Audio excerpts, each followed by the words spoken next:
अध्याय 4। श्री कृष्ण अर्जुन को समझाते हैं। वे कहते हैं कि ब्रह्मांड की रचना का दायित्व त्रिदेव का था, अर्थात भगवान ब्रह्मा, भगवान विष्णु और भगवान शिव का।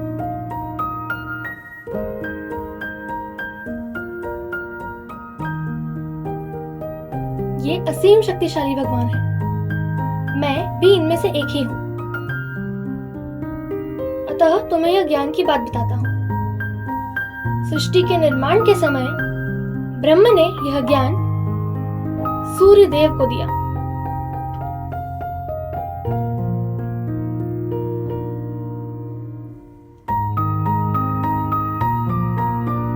उन्होंने सूर्यदेव को आत्मा का तात्पर्य, जीवन, धर्म, अधर्म आदि कई तत्व सिखाए। सूर्यदेव ने इन्हें सीखा और अपना कर्तव्य करने लगे। इसके बाद इस पृथ्वी पर मनु का जन्म हुआ। यह ज्ञान सूर्यदेव ने मनु को दिया।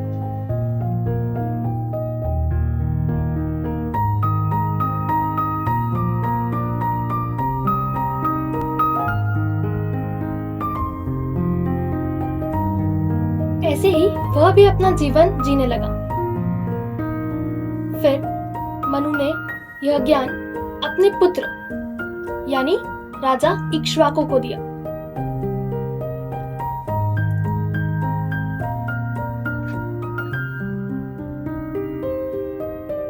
इसी प्रकार यह ज्ञान समय के साथ बढ़ता चला गया।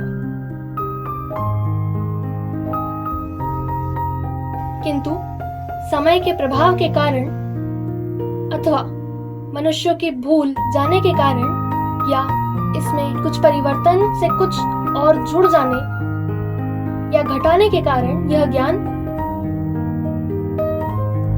छिन्न भिन्न होता गया। लोगों को इस ज्ञान की समझ कम होने लगी।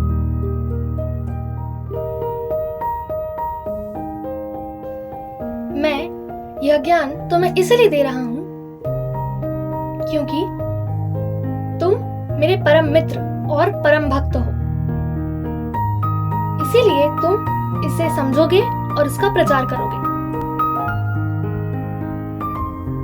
अर्जुन श्री कृष्ण की कही हुई बातों को सुनता है और अपने मन में एक संदेह से वह श्री कृष्ण से पूछता है, हे प्रभु, मैं और आप तो समान हैं। हम सभी इस समय इस युद्ध के मैदान में खड़े हैं, किंतु आपको इतना प्राचीन समय का ज्ञान जो कि करोड़ों लाखों तथा अज्ञात वर्षों पहले दिया गया था, आपको कैसे पता? आपको यह ज्ञान इतना विस्तार में कैसे मालूम? श्री कृष्ण उत्तर देते हैं, संसार में सभी प्राणी जन्म लेते हैं, किंतु उनकी आत्मा वैसे ही रहती है।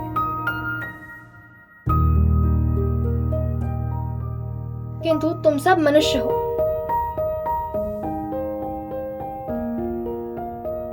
जन्म मरण के इस चक्र में तुम्हारी आत्मा की सारी स्मृति छिन्न भिन्न रहती है।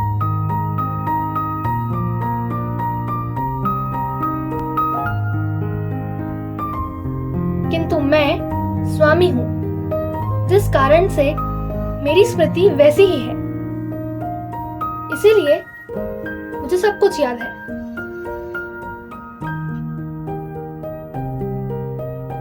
श्री कृष्ण आगे कहते हैं, क्या तुम्हें पता है मेरा इस धरती पर जन्म क्यों हुआ है? इस सृष्टि में कई सारे मनुष्य हैं। यह धर्म और अधर्म दोनों मात्रा में पर्याप्त है। किंतु जब धर्म की वृद्धि या अधर्म की हानि होती है, जब अधर्म धर्म पर भारी होता है, तब मैं जन्म लेता हूं।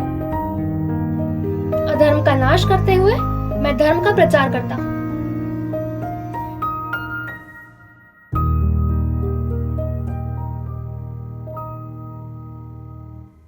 इसके बाद श्री कृष्ण कहते हैं, धर्म प्राप्ति के कई मार्ग हैं।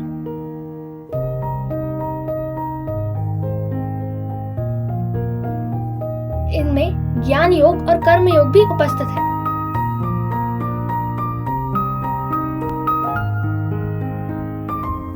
इन दोनों में कर्म योग उच्चतर प्रतीत होता है। यदि मनुष्य अपना कर्तव्य करने के साथ साथ ईश्वर की उपासना करता है तो उसे उपयुक्त फल की प्राप्ति होती है, किंतु बिना कर्म किए केवल इच्छा करने से वह फल अप्राप्त होगा। शुद्ध मन से कर्म तथा ईश्वर की भक्ति से ही उपयुक्त फल प्राप्त होता है।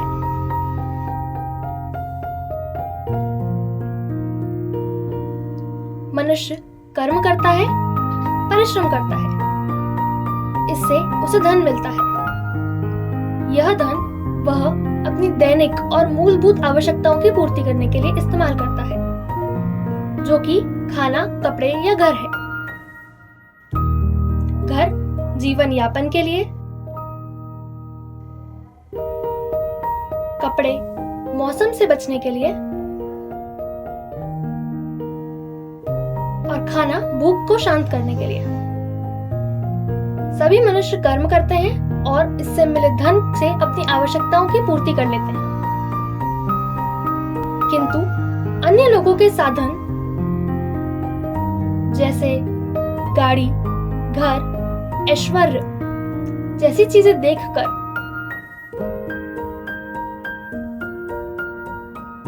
स्वयं से तुलना करने लगते हैं और उनसे ईर्ष्या की भावना उत्पन्न होती है।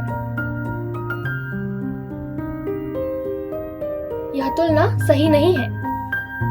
यह तुलना सही नहीं है और अधर्म की ओर ले जाता है। स्वयं द्वारा प्राप्त संसाधन को ही पर्याप्त समझने वाला शांत स्वभावी हो सकता है। केवल फल प्राप्ति की इच्छा से कर्म करना भी सही नहीं है। अपने जीवन को नियंत्रित करने से ही धर्म के मार्ग पर चला जा सकता है। इससे नकारात्मकता खत्म हो जाती है और शरीर धर्म की ओर जाता है। इसके बाद श्री कृष्ण आगे कहते हैं, धर्म के मार्ग पर रहने के लिए, मोक्ष की प्राप्ति के लिए और भी कार्य किए जाते हैं, जैसे यज्ञ। यज्ञ भी कई प्रकार के होते हैं, जैसे अष्टांग योग, जिसमें शरीर के 8 अंगों से नियंत्रित करके उन पर ध्यान लगाया जाता है।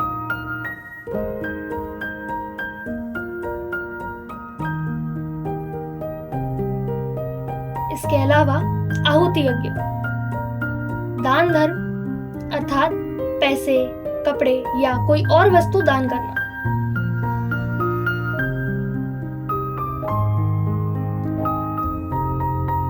या वेदों का पाठ करने से भी ज्ञान प्राप्त होता है।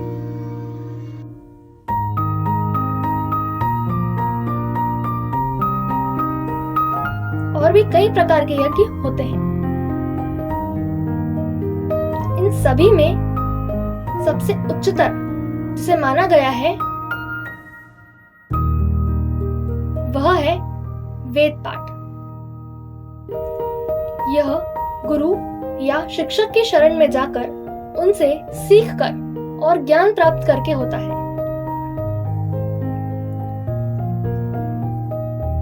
यह ज्ञान प्राप्त करके मन से बुराई और संशय मिट जाते हैं और मन में स्पष्टता आती है।